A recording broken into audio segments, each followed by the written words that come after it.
ЛТВ-1, вторник, передача "Один на один", Бенспред-Вену. Вот здесь вы видите военную женщину, замужем, муж на одну военную ступеньку меньше ее.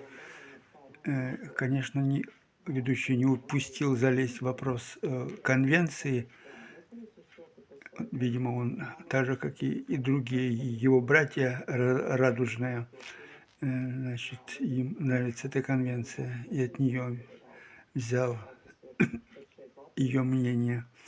Ну, что здесь интересно, она, как и другие, ну, видимо, все, кто у нас в армии служит, все о победе говорят, все о победе. Это раз, этот заклинание, что Украина в войне с Россией обязательно победит, и Латвия должна ей помогать. А почему помогать? Да потому что, в первую очередь, по ее мнению и ей подобных, что следующими будем мы. Ну, вот этим подогревается, конечно, латвийская публика наша вся.